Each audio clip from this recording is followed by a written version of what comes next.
ఈరోజు ఏం చేస్తామంటే ఐగుప్తు దేశానికి వెళ్దాం. అందుకే ఈ పోస్టర్ కూడా తయారు చేసి ఇచ్చాను. యాక్చువల్గా నా మెసేజ్ గురించి నేను తయారు చేశాను, కానీ అదేదో సండే స్కూల్ వాళ్ళు కూడా వాడుకున్నట్టున్నారు. పర్లేదు, వాళ్ళు వాడుకున్నా పర్లేదు. సో మనం అక్కడ స్టార్ట్ చేసి ఇలా ఐగుప్తు దేశానికి వెళ్దాం. ఇప్పుడు ఐగుప్తు దేశానికి వెళ్ళినప్పుడు ఫరో గురించి ఆలోచిస్తాం. చాలాసార్లు మనము ఫ్లోర్ కట్ చేసాం. చాలాసార్లు మనము యెహోవా దేవుడు ఇజ్రాయెల్ జనాంగాన్ని ఐగుప్తు దేశం నుంచి ఎలా తరలి తీసుకొని వచ్చాడో అది దాని గురించి ఆలోచించేటప్పుడు ఆ చేసిన 10 తెగుళ్ళు, ఆ అద్భుతాల గురించి ఆలోచిస్తాము, మోషే గురించి ఆలోచిస్తాము, ఇజ్రాయెల్ సనుక్కున్న గొనుక్కున్న వాటి సంగతి కూడా ఆలోచిస్తాం. కానీ ఫరో హృదయం ఎట్లా కఠినపరచబడిందో అది ఆలోచించాం. చాలాసార్లు బైబిల్లో చదివితే ఫరో హృదయాన్ని దేవుడు కఠినపరిచాడు అని ఉంటుంది. అంటే అరే పాపం మంచోడు కదా రాజు, దేవుడేమో కఠినపరిచి ఇట్లా శిక్షించటం సబబా, న్యాయమా అని ఎప్పుడైనా ఆలోచించారా? ఎందుకంటే మనం కూడా చాలాసార్లు ఏదైనా తప్పులు చేసి అరే అసలు నేను చాలా మంచోడిని, దేవుడు నా హృదయాన్ని కఠినపరిచాడు, అందుకే ఇట్లా, లేకుంటే అసలు మన అందరం మంచోళ్ళే, చాలా మృదువైన మెత్తనైన హృదయం ఉంటుంది మనకి, ఏదో దేవుడు కోపంతో మనని హృదయం కఠినపరిచాడు కాబట్టి అప్పుడప్పుడు అట్లా చిన్న చిన్న పాపాలు చేస్తుంటాం అనుకుంటాం. రోమీయులు 9:17-18 చదివితే, మరియు లేఖనము ఫరోతో ఇలాగూ చెప్పెను, నేను నీ అందు నా బలము చూపుటకు నా నామము భూలోక మందుటత ప్రచురించు మగుటకు అందు నిమిత్తమే నిన్ను నియమించి తిని, కావున ఆయన ఎవరిని కనికరింపగోరెనో వారిని కనికరించును, ఎవరిని కఠినపరచగోరునో వారిని కఠినపరచును. ఈ రోమీయులు చదివినప్పుడల్లా నాకు తెలిసి పౌలు ఏమనుకొని ఉంటాడంటే, ఓ 2000 సంవత్సరాల తర్వాత వీళ్ళు బైబిల్ సరిగా చదవరు, అందుకు రోమీయులు రాస్తే 8, 9, 10 చదివినప్పుడల్లా అరే బైబిల్ చదవాలి లేదంటే అర్థం కాదని ఈ 3 చాప్టర్లు ఉన్నట్టున్నాయి. నిర్గమకాండంకు వెళ్తే 7వ అధ్యాయం నుంచి 11వ అధ్యాయం వరకు ఈ 10 తెగుళ్ళు, 10 అద్భుతాలు ఏవైతే ఐగుప్తు దేశంలో జరిగాయో వివరింపబడ్డాయి. అక్కడ 7వ అధ్యాయం నుంచి 11వ అధ్యాయం వరకు చూస్తే 16 సార్లు హృదయం కఠినింపబడింది అని రాసి ఉన్నది. ఒకవేళ 14వ అధ్యాయం కూడా లెక్క పెట్టుకుంటే మొత్తం 20 సార్లు హృదయం కఠినింపబడినది అని ఉంటుంది. అంటే ఇన్నిసార్లు హృదయం కఠినపరచబడి ఉంటే పాపం ఫారో ఏం చేశాడు? మంచోడు కదా రాజు. ఏ రాజైనా ఏం చేస్తాడు? తన రాజ్యాన్ని రక్షించుకోవాలనుకుంటాడు. ఇక్కడ పెద్ద జనాంగం ఉంది, మోషే రోజు వచ్చేసి వీళ్ళందరిని వదిలేసేయండి, మేమందరము సర్దుకొని వెళ్ళిపోతాము అంటే ఏ రాజు ఒప్పుకోడు కదా. సో మనము నిజంగా ఆలోచించాల్సిందంటే, దేవుడు ఫరో హృదయాన్ని ఇట్లా కఠినపరచటం సబబా? నిజంగా కఠినపరిచాడా? ఈ 10 అద్భుతాలు చూస్తే అవి 3 సెట్లలాగా మార్చుకోవచ్చు. మొదటి 3, రెండవ 3, మూడో 3, ఆఖరిగా 10వది. ఈ 3లో మొదటి 2 ఎట్లంటే ఫస్ట్ అండ్ సెకండ్ ఒక వార్నింగ్ తోటి వచ్చి, మూడోది మాత్రం ఏమాత్రం దేవుడు వార్నింగ్ ఇవ్వకుండా చేస్తాడు. అంటే మొదటిది వార్నింగ్, రెండోది వార్నింగ్, మూడోది ఏం వార్నింగ్ లేకుండదు. మళ్ళీ అలానే 4వది వార్నింగ్, 5వది వార్నింగ్, 6వ దానికి వార్నింగ్ ఉండదు. అలా అర్థం చేసుకోవాలి. ఇప్పుడు తెగుళ్ళు మనకు అందరికి తెలిసినాయి, తెగుళ్ళ గురించి ఎక్కువ ఆలోచించాము. కానీ ఒక చిన్న ప్రశ్న, ఈ తెగుళ్ళు అన్నీ కేవలం ఐగుప్తులుగా లేకుంటే ఇజ్రాయెల్కి కూడానా? ఇద్దరికా? ఐగుప్తులకి, కేవలం ఐగుప్తులకని ఎంతమంది చెప్తారు? సరే, ఇజ్రాయేలీలకు ఓకే, ఇద్దరికి. ఆంటీ దగ్గరేమో కీ ఉంది. సో ఇది కూడా ఒకటి గమనించాలి. మొదటి 3 తెగుళ్ళు అందరికీ, అంటే ఐగుప్తులకు, ఇజ్రాయేలులకు కూడా. 4వ తెగులు నుంచి దేవుడు ఏమన్నాడంటే, ఇప్పుడు నేను నా మనుషులను విభజించి వాళ్ళని ప్రత్యేకించి ఈ మిగిలిన తెగుళ్ళు మాత్రం ఇజ్రాయేల్ పైన ఉండదు. అంటే ఇది కూడా ఆలోచించాలి. ఇప్పుడు ఎందుకు ఆలోచించాలంటే, అరే ఇదేంటి, వీళ్ళేం పాపం చేశారు?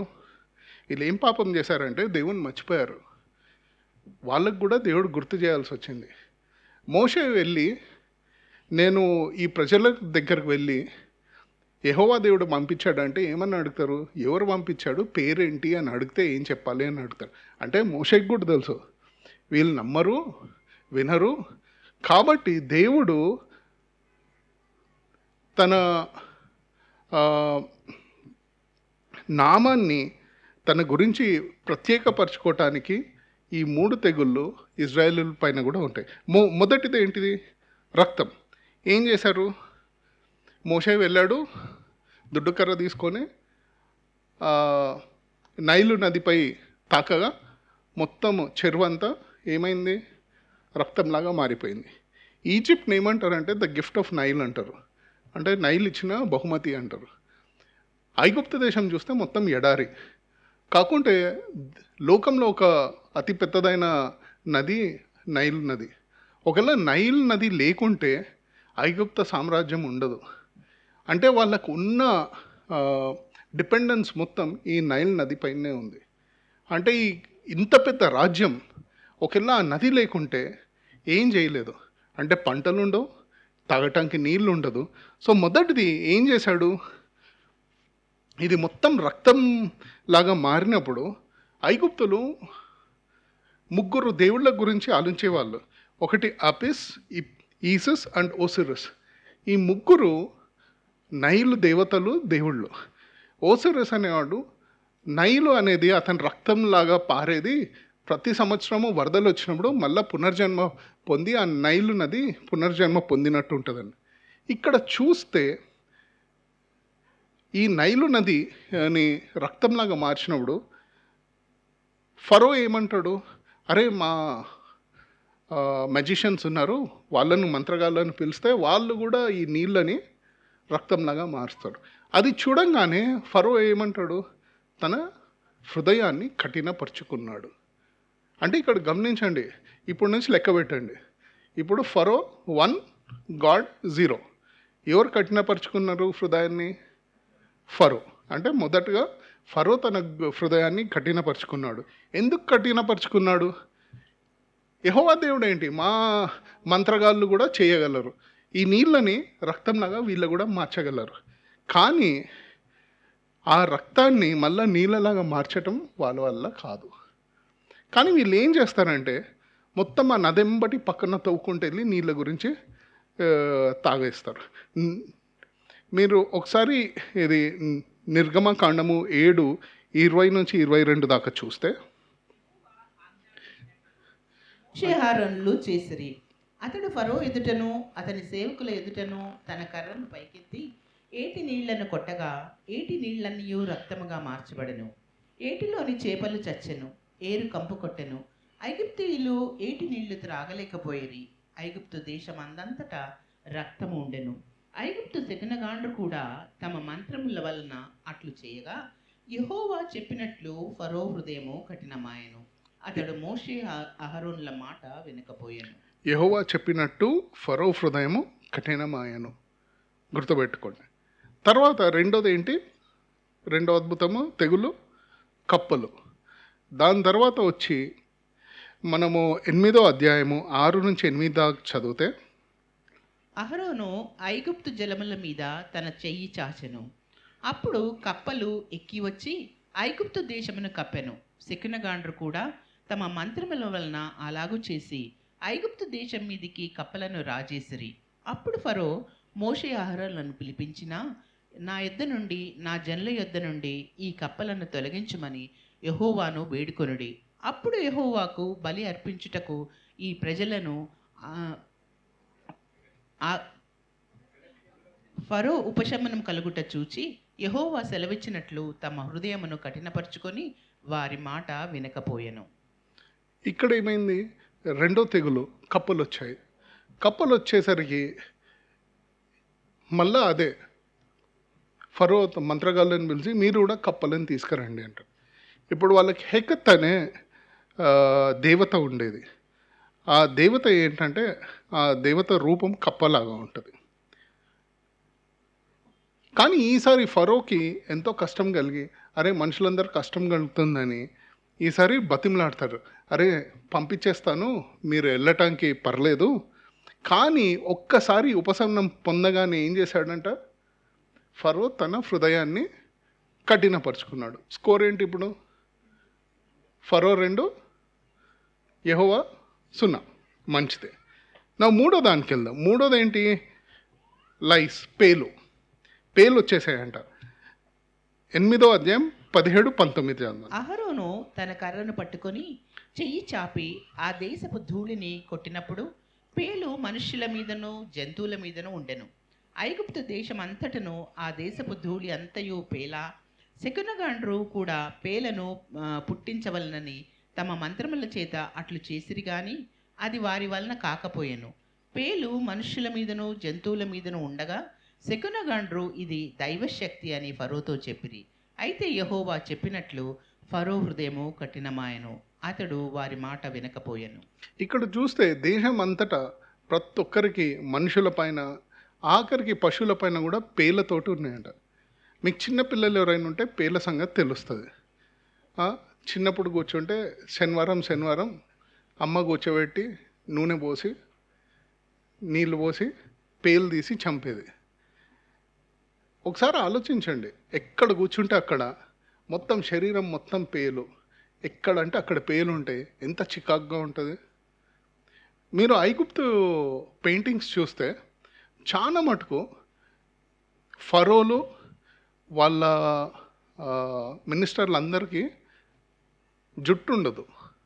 అంటే వాళ్ళందరూ బట్టతళ్ళతోటి ఉండేవాళ్ళు. వీళ్ళకి పేలు అంటే ఎంతో చికాకు, విరక్తి పుట్టేది. పేలు ఉండకూడదని అందరూ గుండు గీసుకునేవాళ్ళు. మీరు అందుకే ఐగుప్తులో ఏ పెయింటింగ్ చూసినా చాలా మటుకు మనుషులకి జుట్టు ఉండదు. అటాటి వాళ్ళకి దేవుడు ఏం చేశాడంటే, అసలు ఏదో ఒక్క పేను 2 పేలు వస్తే మీకు ఇంత కష్టంగా ఉంటుంది కదా, దేశం మొత్తం ప్రతి ఒక్కరి పైనుంచి కింద దాకా ఆఖరికి జంతువులకి కూడా పేలతోటి ఎంతో చికాకు కలిగించేలాగా చేశాడు. ఈ తెగులు మంత్రగాళ్ళు సృష్టించలేకపోయారు. వాళ్ళు ఏమంటారంటే, ఇది సృష్టించడమే కాదు, ఇది దేవుని యొక్క శక్తి వల్ల జరిగింది. అయినా మన ఫరో ఏం చేస్తాడు? ఫరో హృదయం కఠినమాయను. ఇప్పుడు స్కోర్ ఏంటి? ఫరో 3, యెహోవా దేవుడు 0. మంచిది. దాని తర్వాత ఏమొచ్చాయి? ఈగల గుంపులు వచ్చాయి. ఈగల గుంపులు ఎక్కడొచ్చాయి? 24, 25 చదవండి ఆంటీ. యెహోవా అలాగు చేసెను. బాధాకరమైన ఈగల గుంపులు ఫరో ఇంటిలోనికి, అతని సేవకుల ఇంటిలోనికి వచ్చి ఐగుప్తు దేశమంతటా వ్యాపించెను. ఆ దేశము ఈగల గుంపుల వలన చెడిపోయెను. అప్పుడు ఫరో మోషే అహరోనులను పిలిపించి, మీరు వెళ్ళి ఈ దేశంలో మీ దేవునికి బలి అర్పించుడని వారితో చెప్పను. ఇక్కడ చూస్తే ఆఖరికి ఈగల గుంపులు అంటే, ఇప్పుడు మన పిల్లలకి ఈగలు అంటే తెలియవు. ఎప్పుడైనా మన పిల్లల్ని ఒక ఇరానీ కెఫేకి తీసుకెళ్ళి ఈగలు చూపించండి. ఎందుకంటే వాళ్ళకి కూడా తెలియాలి కదా. లేదంటే ఎప్పుడైనా వెళ్ళి జూలో చూస్తారేమో, ఇగో ఈగ అంటే ఇలా ఉంటుంది, అది ఇట్లా ఎగురుతుంది అంటే. అవి కూడా మనతోటి పెరిగినాయి కదా, మన పిల్లలకి తెలియాలి. కొన్ని దోమలు, ఈగలు, పేలు అంటే కూడా తెలియాలి. సో ఈగలు మామూలుగా ఉంటే ఆ శబ్దంతో చికాకు పుడుతుంటుంది. ఎక్కడ కాస్త ఫుడ్ ఉంటే అక్కడ బుయ్యి అని ఊగుతూ ఉంటాయి. ఇప్పుడు ఆలోచించండి, దేశం మొత్తం ఈగల గుంపులు, ఎక్కడ కూర్చున్నా బుయ్యి బుయ్యి బుయ్యి అనే శబ్దాలు. ఇక్కడ మొదటిసారి గోషేన్లో మాత్రము ఈగల గుంపు లేదు. కేవలం ఐగుప్తు వాళ్ళ మనుషులు, వాళ్ళ ఇళ్ళలో మాత్రం ఈగల గుంపులు ఉంటాయి. ఆఖరికి ఫరో ఏమంటాడు, సరే మీరు వెళ్ళిపోండి, ఇక్కడ కానీ బలి చేయండి, బలి చేయటానికి వెళ్ళండి, కానీ మరీ దూరం వెళ్ళకండి, కాస్త ఎడారిలోకి 1-2 రోజులు వెళ్ళేసి బలి అర్పించేసి వచ్చేసేయండి అన్నాడు. 28 చదవండి. అందుకు ఫరో, మీరు అరణ్యములో మీ దేవుడైన యెహోవాకు బలి అర్పించుటకు మిమ్మును పోనిచ్చెదను, కానీ దూరము పోవద్దు, మరియు నా కొరకు వేడుకొనుడనెను. తర్వాత ఇది అయిపోయిన తర్వాత చూసి మళ్ళీ ఫరోకి ఏమని వస్తుందంటే 32లో, అయితే ఫరో ఆ సమయమును కూడా తన హృదయమును కఠినపరుచుకొని జనులను పోనివ్వలేదు. ఏం చేశాడు?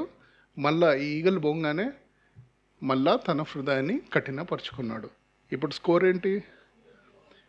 వెరీ గుడ్, మంచిది. ఇంకా ఇట్లా అయిపోయేసరికి ఐపీఎల్ స్కోర్ పెట్టడం నేర్చుకోవచ్చు. ఐదో తెగులు ఏంటంటే పశువులన్నీ చనిపోయాయి. ఈ పశువులన్నీ ఎలా చనిపోయాయి? మనము 9వ అధ్యాయం 6-7 చదివితే, మరునాడు యెహోవా ఆ కార్యము చేయగా ఐగుప్తీయుల పశువులన్నీ చచ్చెను, కానీ ఇశ్రాయేలీయుల పశువులలో ఒకటియు చావలేదు. ఫరో ఆ సంగతి తెలుసుకొని పంపినప్పుడు ఇశ్రాయేలు పశువులలో ఒకటియు చావలేదు. అయినను అప్పటికిని ఫరో హృదయము కఠినమైనందున జనులను పంపకపోయెను. ఈసారి యెహోవా దేవుడు ఏమన్నా అంటే మీ పశువులన్నీ చనిపోతాయి. ఇక్కడ ఆపిస్ అనే ఆ, దున్న దేవుడు అనొచ్చు ఐగుప్తులకి. ఇంకా గోషెన్లో మాత్రమే ఒక్క పశువు కూడా చనిపోలేదు, కానీ ఐగుప్తు దేశంలో ఉన్న పశువులన్నీ చనిపోయాయి. ఈ పశువులు ఎలా అంటే మామూలుగా ఊర్లలో వెళ్తే పాడి పంట అంటారు. పాడి అంటే ఇప్పుడు ఒక రాజ్యానికో ఇంటికో వాళ్ళకు ఉండే స్తోమత ఏంటంటే ఇదే: ఆవులు, దూడలు, బర్రెలు, గాడిదలు, ఇక్కడ ఒంటెలు ఉండొచ్చు. ఇవన్నీ చనిపోతే వాళ్ళ ఏం పోతున్నట్టు? వాళ్ళ ఆదాయం పోతుంది, వాళ్ళ సంపద పోతుంది. బంగారం కంటే ఈ కొన్నిసార్లు ఇవే ఎక్కువ ఖర్చు ఉంటాయి. మనం ఏదో చీప్ అనుకుంటాం, కానీ ఒక బర్రె ఖరీదు ఎంత తెలుసా? చెప్పండి. అది కూడా మనకు తెలియదు. అసలు బర్రె అంటే చూసారు ఎంతరా? 1,00,000-2,00,000 ఉంటుంది. అదే మంచి ఎద్దు అనుకోండి, దీన్ని ఏమంటారు, కాంపిటీషన్లలో పెట్టి ఎద్దు ఉంటే అది 10-15 లక్షల దాకా వెళ్తుంది. అంటే మన కారు 15 లక్షలు, ఎద్దు కూడా 15 లక్షలు. అంటే ఒక 10 ఎద్దులు ఉన్నాయనుకోండి, ఎవరో ఇప్పుడు ఈసారి వెళ్ళి రోడ్డు పైన ఉన్నాయని చూసి, అరే వీడికి ఏముంది 10 బర్రెలు ఉన్నాయంటే వాడు మనకంటే బాగున్నాడు. ఇవి మనకి ఎందుకు అర్థం కావంటే మనం అంతే ఏసీలో పెరిగాం కదా. ఇప్పుడు మన పిల్లలు కూడా ఇవి నేర్పియాలన్నమాట. అరే బర్రెలు ఉంటే వాడు తక్కువడు కాదు, మనకంటే చాలా బెటర్గా ఉన్నాడు, రోజుకి 10-20 లీటర్ల పాలు ఇస్తుంది, మనం కొనుక్కుంటాం, వాడు అమ్ముతున్నాడు, మనకంటే చాలా బెటర్గా ఉన్నాడు వాడు. కానీ ఇక్కడ ఐగుప్తులకి వాళ్ళ సంపద మొత్తాన్ని దేవుడు తీసేశాడు. కానీ గోషెన్లో ఉన్న ఇజ్రాయెల్ జనంలో ఒక్క పిచ్చుక కూడా చావలేదు. కానీ ఏం చేశాడు ఇప్పుడు మన ఫరో? అయ్యో మొత్తం పాస్తులు పోతున్నాయన్న లేదు, అయినను తన హృదయాన్ని కఠినపరుచుకున్నాడు. ఇప్పుడు స్కోర్ ఏంటి? 5. Very good, 5-0. ఇప్పుడు ఇది చూస్తుంటే అనుకుంటారు, అరే అసలు దేవుడు కఠినపరచలేదు కదా. ఫరో తనకై తన హృదయాన్ని కఠినపరుచుకున్నాడు. ఇప్పుడు 5 సార్లు కఠినపరుచుకున్నాడు. దీని తర్వాత 6వ తెగులు ఏంటి? దద్దులు వచ్చేస్తాయి. ఈ దద్దులు కూడా ఎక్కడ? మనిషికి, ఇంకా మిగిలిపోయిన ఏవైనా లైఫ్ స్టాక్ బతుకుంటే వాటన్నిటికీ. ఎట్లా అంటే మంత్రగాళ్ళకు కూడా ఈ దద్దులు వచ్చి ఫరో ముందు నిలబడలేకుండా ఉంటారు. అంటే 9వ అధ్యాయం 10-12. కాబట్టి వారు ఆవుపు బుగ్గి తీసుకొని వచ్చి ఫరో ఎదుట నిలిచిరి. మోషే ఆకాశం వైపు దాన్ని చల్లగానే అది మనుషులకును జంతువులకును పొక్కు దద్దులాయెను. ఆ దద్దురుల వలన శకునగాండ్రు మోషే ఎదుట నిలవలేకపోయిరి. ఆ దద్దురులు శకునగాండ్రకును ఐగుప్తీయులందరికీ పుట్టెను. అయినను యెహోవా మోషేతో చెప్పినట్లు యెహోవా ఫరో హృదయమును కఠినపరచెను, అతడు వారి మాట వినకపోయాను. ఇక్కడ మొదటిసారి ఏమనుంది? యెహోవా ఫరో హృదయాన్ని కఠినపరిచాడు. ఇప్పుడు ఏంటి కౌంట్? 5-1. అంటే మనం ఆలోచించాల్సింది ఏంటంటే, దేవుడు ఫరో హృదయాన్ని కఠినపరచక ముందు తనకై తాను 5 మార్లు ఫరో తన హృదయాన్ని కఠినపరుచుకున్నాడు. ఇది చాలా ఇంపార్టెంట్ అయిన విషయం. తర్వాత మళ్ళీ దీని గురించి ఆలోచిద్దాం, గుర్తుపెట్టుకోండి. ఇప్పుడు ఏమైంది? ఏమైనా ఇంత జరిగిన తర్వాత ఏమైనా వదిలేశాడా? లేదు. దీని తర్వాత ఇప్పుడు ఇంట్లో 2 సెట్స్ అయిపోయినాయి కదా, 3.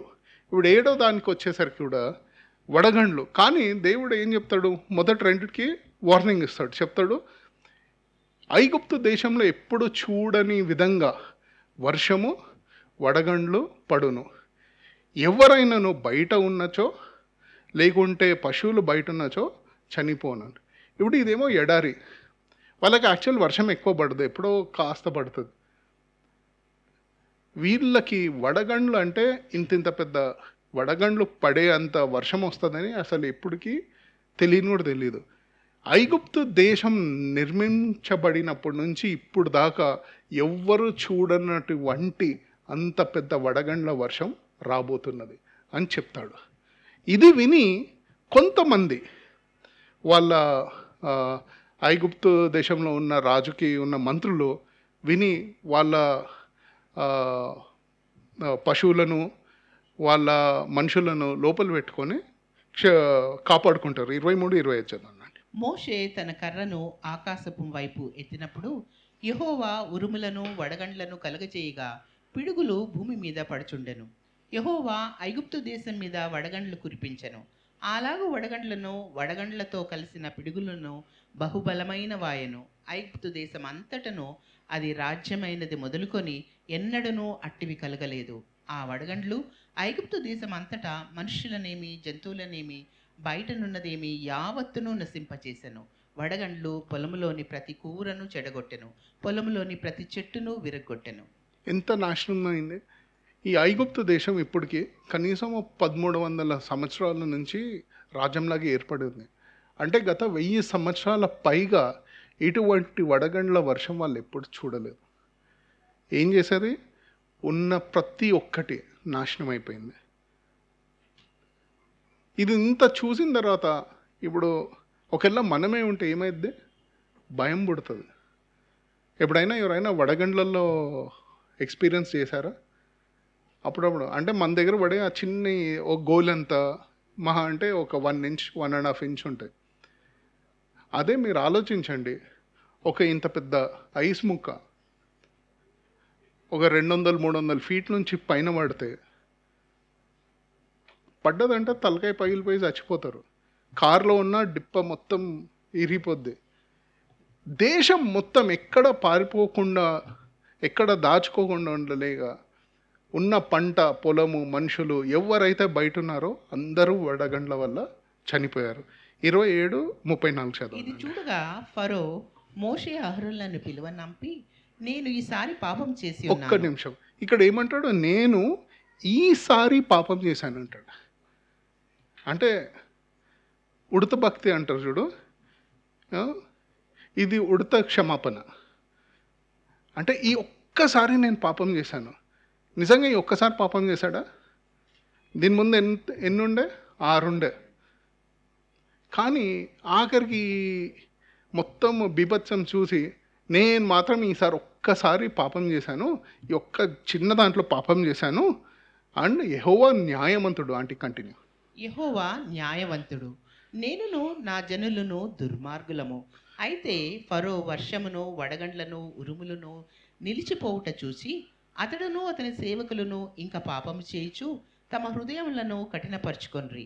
యెహోవా మోషే ద్వారా పలికినట్లు ఫరో హృదయము కఠినమాయెను, అతడు ఇశ్రాయేలులను పోనీయకపోయెను. ఇంత బీభత్సం జరిగిన తర్వాత, ఈ వడగండ్లు ఆగిపోయిన తర్వాత పాపం కూడా చేశాను అని ఒప్పుకున్నాడు కదా. ఏం చేశాడంట ఫరో ఇంకా అతని మనుషులందరూ మళ్ళా తమ హృదయాలను కఠినపరుచుకున్నాడు. అంటే కొన్నిసార్లు ఎలా ఉంటుందంటే మన పశ్చాత్తాపం కూడా ఇలానే ఉంటుంది. దేవా, ఈ పెద్ద ఉగ్రత వచ్చేసింది నా పైన, ఈ పెద్ద ప్రమాదం వచ్చేసింది, ఈ బీభత్సం అవుతుంది, ఈ ఒక్కసారి నన్ను క్షమించేసండి, ఇంకా లైఫ్లో నేను తప్పు చేయను. ఆ ప్రమాదం ఇలా జరగగానే ఏం చేశాడు? మళ్ళా నార్మల్. స్కోర్ ఏంటి? 6-1. Very good. సో ఫరో తన హృదయాన్ని మళ్ళా కఠినపరుచుకున్నాడు. అసలు నిజంగా కూర్చొని ఆలోచిస్తే ఏమనుకుంటాం? అరే, ఇంత జరిగి ఆఖరికి వీడు తప్పు చేస్తున్నాడని వీడికి తెలిసి ఇంకా మారిపోతాడు అనుకుంటే మారరాల. మళ్ళా హృదయాన్ని కఠినపరుచుకున్నాడు. దాని తర్వాత ఏమొచ్చాయి? వడగండ్లు అయిపోయిన తర్వాత మిడతలు చూసారు ఎప్పుడైనా?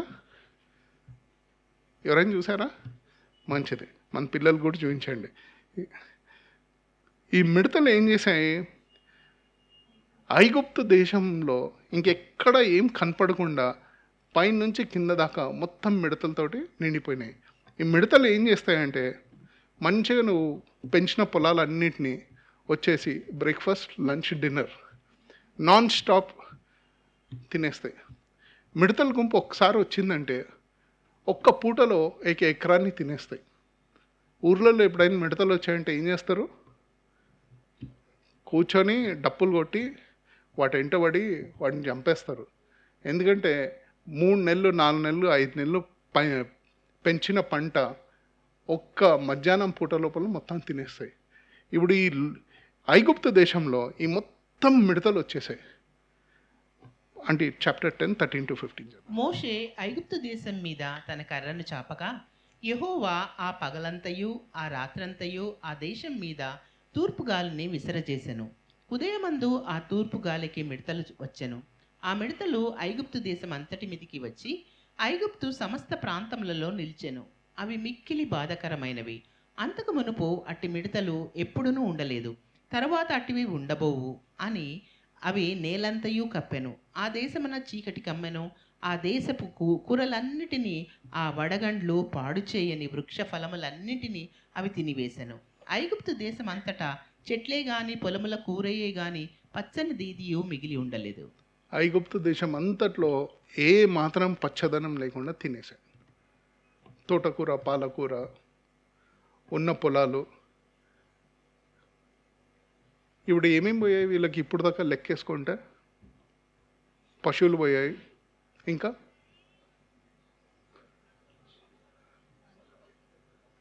చెట్లు పోయాయి, పొలాలు పోయాయి, ఆకుకూరలు పోయాయి. ఇక్కడ తినడానికి ఏం లేదు. ఫస్ట్ స్టార్టింగ్లో ఉన్న చేపలు కూడా అన్నీ పోయాయి కదా. ఇన్ని జరిగిన తర్వాత ఏం చేస్తాడు ఫరో? ఏం చేయాలా? ఇక్కడ క్షమాపణ అడుగుతాడు, కానీ మళ్ళీ ఇదే, ఈ ఒక్కసారి నన్ను క్షమించరాదు. కానీ ఈసారి ఏమంటాడంటే దేవుడు 20వ వచనం చదివితే, ఆయనను యెహోవా ఫరో హృదయమును కఠినపరచెను, అతడు ఇశ్రాయేలీలను పోనీయడాయను. ఈసారి మళ్ళీ యెహోవా దేవుడు ఏం చేస్తాడంటే ఫరో హృదయాన్ని కఠినపరుస్తాడు. ఇప్పుడు ఏంటి కౌంట్? 6-2. నౌ 9వది గాఢాంధకారం, చీకటి. ఈ చీకటి ఏమైంది? 22-23 చదవండి అంటే. మోషే ఆకాశం వైపు తన చెయ్యి ఎత్తినప్పుడు ఐగుప్తు దేశం అంతయు 3 దినములు గాఢాంధకారమాయెను. 3 దినములు ఒకనినొకడు కనుగొనలేదు, ఎవడునూ తానున్న చోట నుండి లేవలేకపోయెను.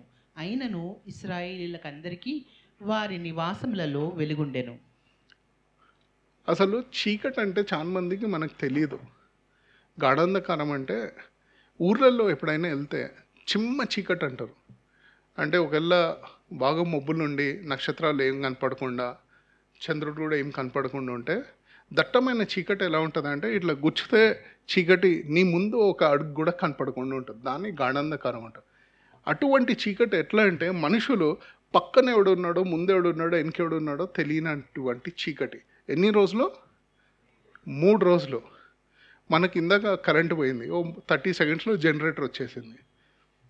మనకి అసలు చీకటి అంటే తెలియదు. గాఢాంధకారమైన చీకటి అంటే ఇంకా మన ముందు, మన వెనక, మన పక్కన ఎక్కడ మనుషులు అక్కడనే కూర్చొని ఉన్నారు. ఎందుకంటే ఏం కనపడదు. ఆలోచించండి, ఒక 3 రోజులు కాదు, ఒక 30 నిమిషాలు బాత్రూంలో తాళం వేసేసి లైట్ బంద్ చేసేస్తే మనకి ఎలా అనిపిస్తుంది? పిచ్చోళ్ళం అయిపోతాం, తలుపులు ఇరగొట్టేస్తాం, అరుస్తాం. 3 దినాలు రాత్రి లేదు, పగలు లేదు, చీకటి, దట్టమైన చీకటి. దీన్ని కూడా ఇప్పుడు చూస్తే 27వ అయితే యెహోవా ఫరో హృదయమును కఠినపరపగా అతడు వారిని పోనీయనల్లకొండెను. ఇంత జరిగిన ఇప్పుడు యెహోవా దేవుడు ఫరో హృదయాన్ని కఠినపరచగా వీళ్ళని ఎవరిని వెళ్ళనివ్వలేదు. అంటే ఇప్పుడు కౌంట్ ఏంటి? 6-3. చూస్తే మీరు గమనించారో లేదో, మొదటి 5-6 జరిగినప్పుడు దేవుడు కఠినపరచలేదు. అంటే ఎంతో కాలం దేవుడు ఆగాడు. ఇంకోటి మీరు ఆలోచించాల్సింది ఏంటంటే ఇవన్నీ ఒకరోజు తర్వాత ఒకరోజు జరిగిన తెగుళ్ళు కాదు. అది కూడా ఆలోచించండి ఎప్పుడైనా. అసలు ఎప్పుడైనా పంట పెరిగింది, తర్వాత ఇదైందంటే ఇవన్నీ ఒక 6 నెలల్లో, 9 నెలల్లో, సంవత్సరం పొడుగునా జరిగినాయి. ఛాన్సులు మనం ఏమనుకుంటామంటే ఓకే 1, 2, 3, 4, 5, 6, 7, 8, 9, 10 వరుసగా అయిపోయింది అనుకుంటాం. అలా కాదు. ఇప్పుడు ఆఖరికి మనము 29:33 దాకా చదివితే, అర్ధరాత్రి వేళ జరిగినదేమనగా, సింహాసనం మీద కూర్చున్న ఫరో మొదలుకొని చెరసాలలోనున్న ఖైదీ యొక్క తొలి పిల్ల వరకు ఐగుప్తు దేశమందలి తొలి పిల్లలనందరినీ, పశువుల తొలి పిల్లల ఆ రాత్రి ఫరోయు అతని సేవకులందరూ ఐగుప్తీయులందరూ లేచినప్పుడు శవము లేని ఇల్లు ఒకటైనా లేకపోయినందున ఐగుప్తులో మహాఘోష పుట్టెను. ఆ రాత్రి వేళ ఫరో మోషే అహరోనులను పిలిపించి వారితో, మీరును ఇశ్రాయేలీయులను లేచి నా ప్రజల మధ్య నుండి బయలువెళ్ళుడి. మీరు చెప్పినట్లు పోయి యెహోవాను సేవించుడి. మీరు చెప్పినట్లు మీ మందలను మీ పశువులను తీసుకుని పోవుడి. నన్ను దీవించుడని చెప్పాను.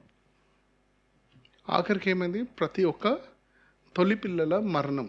అంటే మనుషులే కాదు, జంతువుల పిల్లలు కూడా మరణించాయి. అంటే ఆలోచించాలి, ఇప్పుడు అన్ని జంతువులు చచ్చిపోయాయి కదా, మళ్ళీ పిల్లలు ఎలా వచ్చాయి అంటే కాస్త సమయం గడిచింది, మళ్ళీ పశువులను తెచ్చుకున్నారు, అవి మళ్ళా కన్నాయి, మళ్ళీ పిల్లలు పెరిగాయి, దాని తర్వాత ఈ తెగులు వస్తుంది.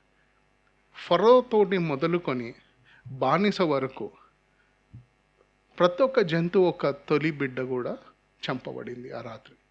చాలా మందికి మనకి తెలుసు పాసోవర్ అని, కానీ ఇజ్రాయేలు మాత్రం రక్షింపబడింది. ఆ గొర్రె పిల్లని వధించి ఆ రక్తాన్ని ఎవరైతే వాళ్ళ డోర్ పైన రాశారో వాళ్ళకి ఏం కాలేదు.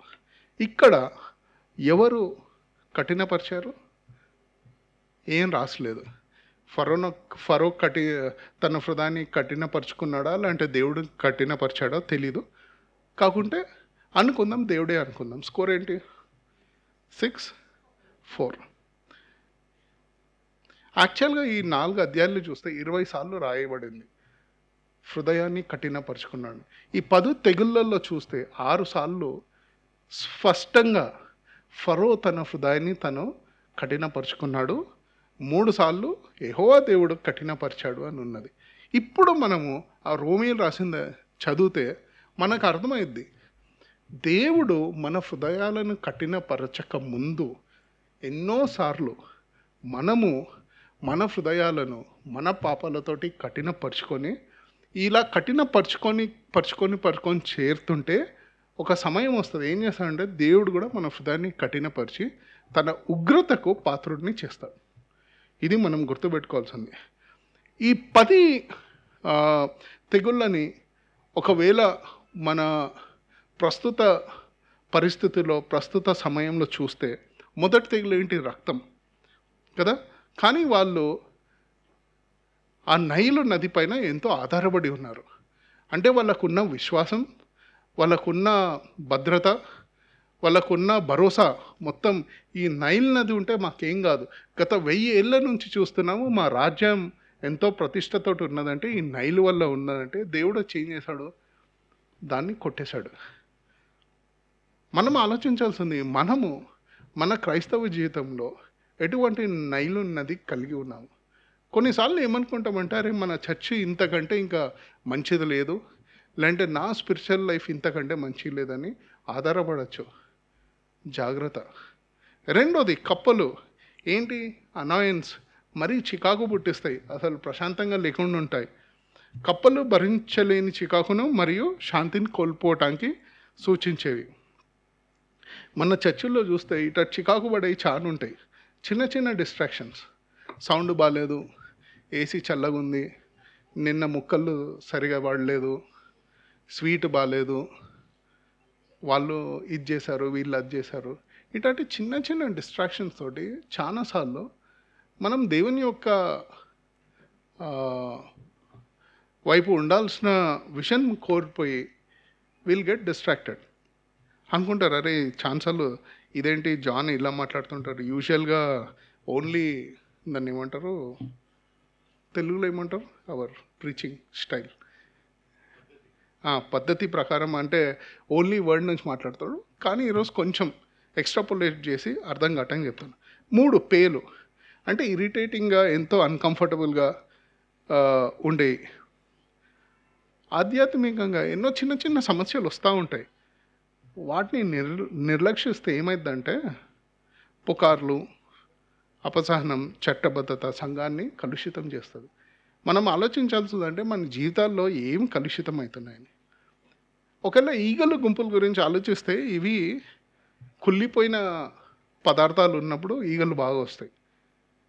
ఇల్లు శుభ్రంగా లేకుంటే ఈగలు వస్తాయి.